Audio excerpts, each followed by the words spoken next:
Hey loves, my name is Mayuri Pandey and welcome to my new video at Sunday Solution episode 28। तो आज के episode में 5 emails हैं, लेकिन emails काफ़ी शॉर्ट हैं और उनके सोल्यूशन भी इतने कुछ लॉन्ग नहीं है, तो वीडियो ज़्यादा लंबा नहीं बनेगा, इसलिए मैं आज भी टाइम स्टैम्प नहीं दूँगी। प्लीज़ पूरा वीडियो देख लेना।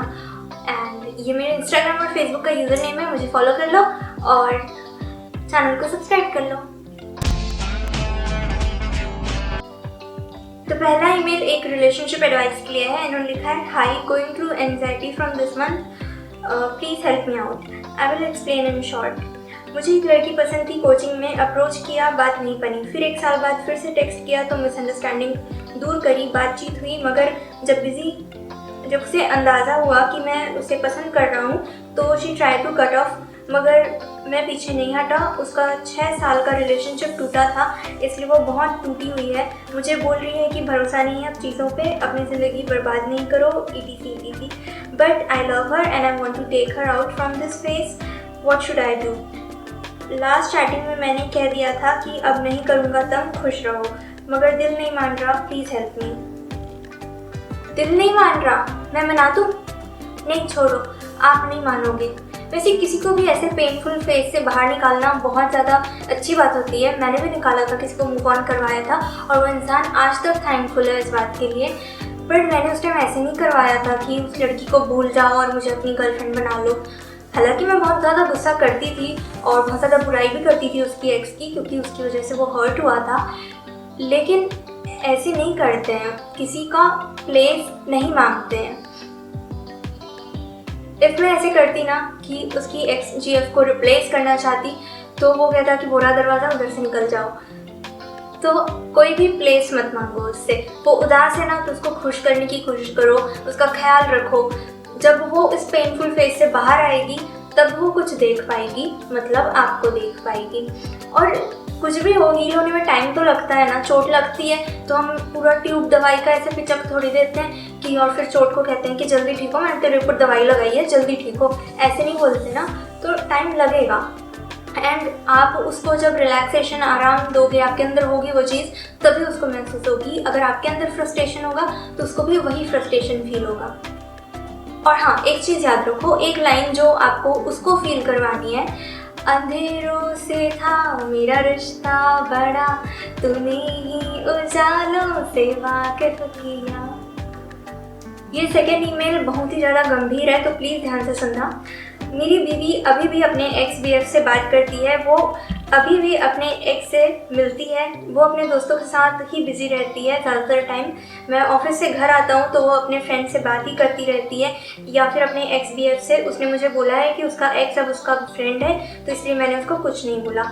1 साल हो गया है उससे, मैं जब भी बात करता हूँ तो वो ज़्यादातर चुप ही रहती है और ऐसा लगता है कि मैं उसकी लाइफ में कुछ हूँ ही नहीं। एक बार मैंने उसको बोला कि मेरे लिए टाइम भी निकाल लिया करो, तो बोलती है कि बात तो करते हैं ना हम लोग। मैं बहुत कोशिश कर रहा हूँ उससे अपने करीब लाने की, पर उसको कदर ही नहीं है। और कभी कभार तो ऐसा लगता है कि वो मुझको किसी से कंपेयर कर रही है।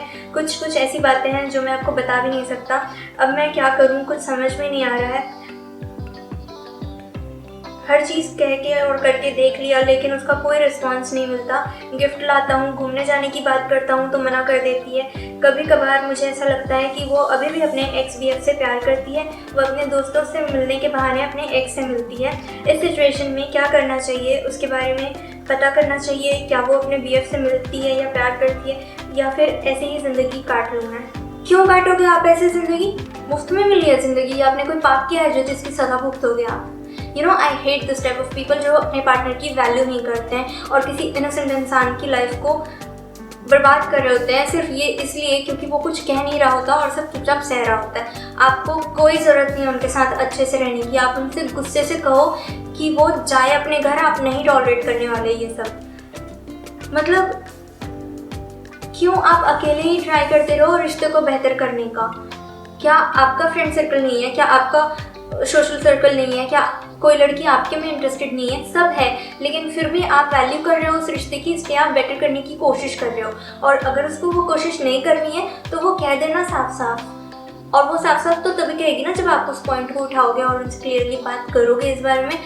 उससे ये चीज़, 2 चीज़ें होंगी। जब आप उसकी चीज़ों को बर्दाश्त नहीं करोगे ना, सहते नहीं रहोगे चुपचाप, तो उसको रियलाइज़ होगा, मतलब रियलाइज़ हो या ना हो, डिपेंड्स ऑन हर कि वो क्या सोच के ये सब कर रही है। या तो वो डाइवोर्स के लिए बोलेगी या तो उसकी अकल ठिकाने आ जाएगी। तो दोनों में से आपको कोई ना कोई तो चीज़ करनी पड़ेगी। नहीं जम रही है तो हो जाओ यार अलग, अभी भी कौन सा साथ हो। फाइन, ये थर्ड ईमेल है। Hello Mayuri ma'am, how are you? I am good. I watched your videos, it's amazing, your talks are very nice. Oh, thank you. I have one problem regarding my best friend. We are best friends since 1.5 years, and starting all was okay with him. We used to chat daily, but one day I feel like I started liking him due to more contact, and I told him that I felt like this, that's why we have to stop chatting on regular basis. Then he said no, it's okay, nothing to worry about, you have to control your mind. Then after that many days were gone with chattings. Then one day he told me that he has girlfriend and I don't want complications in that. That's why we should stop contact. Then I told him that it's okay with that too. But I convinced myself I have no feelings like that anymore, so we can continue our friendship. Then many days gone, then we started ignoring me. He started ignoring me. Still 3-4 months. Then one day he broke up with his GF and come back to our friendship, and we started talking like before. Many time I asked him about her, but he didn't said that they broke up. Then my best friend was with me many days, but he was still thinking that I'm in love with him. Then finally his GF came back. Then I just reacted, oh okay, don't tell me about her, I don't like her. Then after 1 week he unfollowed me on Instagram. Then I asked him why he did that, but he didn't have proper reason. Then I texted him many times to understand that what's wrong with him, but he didn't reply properly. Finally he said, I don't want to be friends with you anymore, and I don't want to be in contact with you. I feel irritating after that too. I tried to convince him, but I don't think that he don't have value of friendship. So I don't think that he has value friendship. I feel like he have feelings too, but he don't want to share. Now our contact is fully stopped, and he blocked me on WhatsApp and Instagram too. So what should I come up with? Sorry for reading that mail like that. And कुछ girls ना ऐसी होती हैं जिनको ये बात digest नहीं होती कि उनका बीएफ का स्ट्रॉन्ग बॉन्डिंग हो किसी और के साथ, या उनका बीएफ उनसे ज़्यादा किसी और को पसंद करे, भले एज पर्सन या फिर फ्रेंड की पोजीशन पे पसंद करे, लेकिन उनको ये चीज़ नहीं बर्दाश्त होती है, वो नहीं डाइजेस्ट कर पाती है और उनको प्रॉब्लम होती है। और उस उनके मेंटल इशू की वजह से, नॉट मेंटल इशू लेकिन उस प्रॉब्लम की वजह से उनके बीच फाइट्स होती हैं, बिना मतलब की फाइट्स। और उस टेंशन को हटाने के लिए उसने अपनी गर्लफ्रेंड के कहने पे आपसे दूर हुआ होगा। मेरे को नहीं पता उसने ये बात आपको बताई होगी या नहीं, क्योंकि आपने ये ईमेल में लिखा नहीं है कुछ भी ऐसा। तो चाहे वो बताए या ना बताए, लेकिन वो अपने रिलेशनशिप की वजह से ही आपसे दूर हुआ। और उस बंदे को फ्रेंडशिप की वैल्यू है, इसलिए उसने फ्रेंडशिप को चुना। पहली बार में उसने ब्रेकअप किया उससे और फ्रेंडशिप को चुना, लेकिन कुछ टाइम बाद क्या हुआ? क्या आप रिप्लेस कर पाई उसकी उदासी को खुशी से? क्या आप उसको खुश रख पाई? नहीं, क्योंकि कोई भी इंसान किसी को रिप्लेस नहीं कर सकता, सबको नई शुरुआत करनी पड़ती है। आप उसकी गर्लफ्रेंड की जगह नहीं ले सकती। और ये बात उसको कुछ टाइम बाद रियलाइज़ हुई, उसका प्यार वापस आया लौट के, और उसने पैचअप कर लिया, क्योंकि ऑब्वियसली वो भी मिस कर रहा होगा और उसको समझ आया होगा कि कौन उसके लिए ज़्यादा इम्पॉर्टेंट है। और दोस्त तो हमारे कई सारे होते हैं, लेकिन हम जिस रिश्ते में होते हैं वो बॉन्डिंग, वो रिश्ता उस एक पर्सन के साथ ही रहता है। कई बार दोनों में से एक इंसान नहीं समझ पाता है इस चीज़ को, और बहुत ज़्यादा उसको प्रॉब्लम्स हो रही है करके वो उन प्रॉब्लम्स को बता देता है कि मुझे इन चीज़ों से दिक्कत है, तो तुम इन चीज़ों को करना बंद कर दो टाइप का। और लोग कर भी देते हैं ये चीज़ें। बट समटाइम्स जब ऐसे हो जाता है ना कि चुनना फ्रेंडशिप और रिलेशनशिप में से, तो ज़्यादातर लोग फ्रेंडशिप को ही चुनते हैं, और उस इंसान ने भी चुना, आपके बेस्ट फ्रेंड ने आपको चुना। बट बात वहीं पे आके आई ना कि अच्छा तो तुम ब्रेकअप कर सकते हो अपनी फ्रेंडशिप के लिए, लेकिन मेरे मन की तसल्ली के लिए उससे बात करना बंद नहीं कर सकते। आखिर इतनी क्या ज़रूरी है वो? तो इस वजह से उसने डिसाइड किया होगा कि हाँ चलो ठीक है, नहीं बात करूँगा टाइप, और उसने ब्लॉक कर दिया आपको। बट वो शायद ये चीज़ें आपको प्रॉपर रीज़न नहीं देना चाहता होगा, क्योंकि उसको लगता होगा कि आप हर्ट ना हो जाओ इस बात से कि बिना मतलब कि आपकी वजह से उनके रिलेशन में दिक्कत आ रही है करके। बट इफ़ अभी आपको समझ में आ चुका है कि आपकी वजह से उनके रिलेशन में दिक्कत आ रही है, तो क्यों वो दिक्कत बन के रहना वहाँ पे। अभी आपको बस ये करना है कि अपने दिमाग से और अपने लाइफ से उस इंसान को हटा दो, क्योंकि वो तो ऑलरेडी आपको ब्लॉक कर चुका है। और इस बात को समझ लो कि खुद खुश रहो, आपके पास दोस्तों की कमी नहीं है, और रहने दो उनको खुश। ये 4th मेल है, how to manage friendship with a girl without attachment, ये टाइटल है। तो हाय मयूरी जी, मैं काफ़ी टाइम से आपके वीडियो देख रहा हूँ और इनसे मुझे काफ़ी कुछ सीखने को मिला है, उसके लिए thanks, welcome. And next time Sunday solution में हो सके तो एक छोटा सा टॉपिक पे डिस्कस करना, वो ये है कि अगर एक लड़का और लड़की अच्छे फ्रेंड्स हैं तो ऐसी किन बातों का ध्यान रखना चाहिए जिनसे उन दोनों के बीच में लव अटैचमेंट वाली फीलिंग ना आए। क्योंकि लड़की को इम्प्रेस करना तो सब चाहते हैं, बट कभी कभी हम इन सब के चक्कर में एक अच्छी फ्रेंडशिप को खो देते हैं। ज़रूरी नहीं है कि हर लड़की प्यार करने के लिए बनी हो। राइट। जब फ्रेंडशिप के बीच में लाइकिंग आ जाती है तो फिर सब कुछ ख़राब हो जाता है। और अच्छा खासा फ्रेंडशिप को लोग, मतलब कुछ लोग तो ऐसे करते हैं कि 2-3 महीने ट्रायल भी कर लेते हैं कि हाँ चलो रिलेशनशिप में हम कैसे रह पाते हैं देखते हैं, और फिर ब्रेकअप हो जाता है, फिर वो चाह के भी वापस फ्रेंड्स के टाइप नहीं रह पाते हैं। तो इसलिए बहुत ज़्यादा इंपॉर्टेंट है कि अगर आप अपनी फ्रेंडशिप को प्योर रखना चाहते हो और लॉन्ग टर्म उसको फ्रेंड बना के रखना चाहते हो, तो कुछ बातों का ध्यान रखना चाहिए। जैसे कि 3 बातों का ध्यान रखना चाहिए।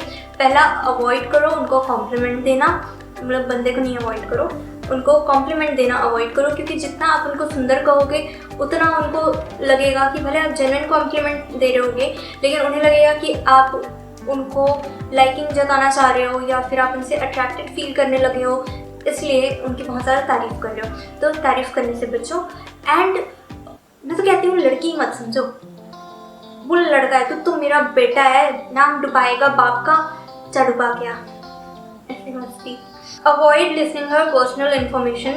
बहुत लोग को ऐसा लगता है कि हम जितना ज़्यादा डीप कॉन्वर्सेशन करेंगे, जितनी ज़्यादा उनकी पर्सनल लाइफ में घुस जाएंगे, उतनी ज़्यादा स्ट्रॉन्ग बॉन्डिंग होगी, उतनी ज़्यादा दोस्ती मजबूत होगी। दोस्ती तो क्या कहीं जाती ही रहती है, कुछ और ही हो जाता है, फिर सब मतलब ऐसी फीलिंग्स आ जाती है, अट्रैक्टेड फील करने लगते हैं।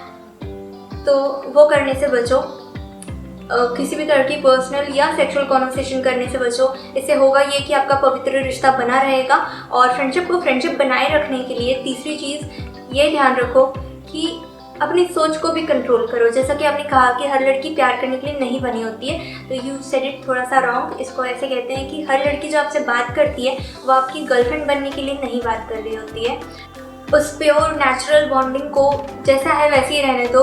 उसको अब क्या कहूँ या हम क्या हैं या हमारे रिश्ते को क्या कह सकते हैं टाइप की चीज़ें मत सोचो, क्योंकि उससे कॉम्प्लिकेशंस ही बढ़ेंगे। और इफ़ आप बहुत ज़्यादा उनके क्लोज हो दिल से, तो आप लोग को मिसअंडरस्टैंडिंग हो सकती है कि आप कपल बन सकते हो टाइप का, या आप कपल हो टाइप का। बिकॉज लोग कहते हैं या लोगों को लगता है कि आप कपल हो, तो इस वजह से भी लोग रिलेशनशिप में आ जाते हैं कि अरे सब हमें कपल समझते हैं, तो आई थिंक हमें आना चाहिए रिलेशनशिप में, because people think we are perfect for each other. तो इस टाइप की चीज़ें नहीं करनी चाहिए।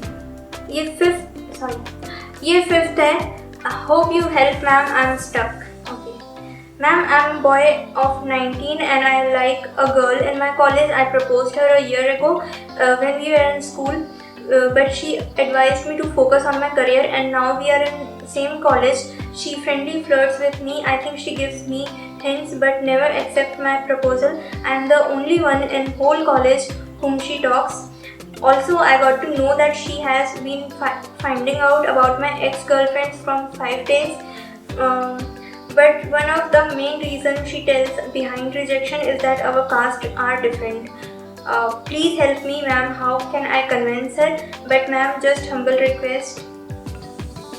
ठीक है। आपने लिखा है ऊपर कि आई एम स्टक, तो मैं आपको बाहर निकालती हूँ। आपने उसको कन्विंस कर भी लिया तो क्या मिलेगा? उसने हाँ कह भी दिया तो क्या होगा बताओ?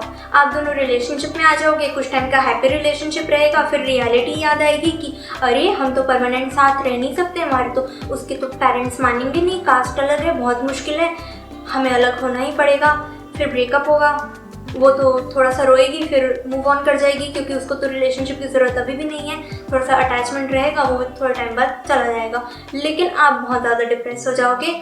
भूल के भी कन्विंस मत करो, अभी मूव ऑन करना ज़्यादा इजी है रिलेशनशिप में आके ब्रेकअप करके फिर मूव ऑन करने से। सो फाइनली सारे ईमेल्स खत्म हुए। आई होप आप अभी तक वीडियो देख रहे हो और आपको वीडियो कैसा लगा ये मुझे कमेंट करके बताओ। I reply to every single comment and कोई भी टॉपिक्स हो, आपके टॉपिक रिक्वेस्ट हो तो उसको करो कमेंट में, मैं उस पर वीडियो बनाऊंगी। और वीडियो को लाइक कर दो, शेयर कर दो।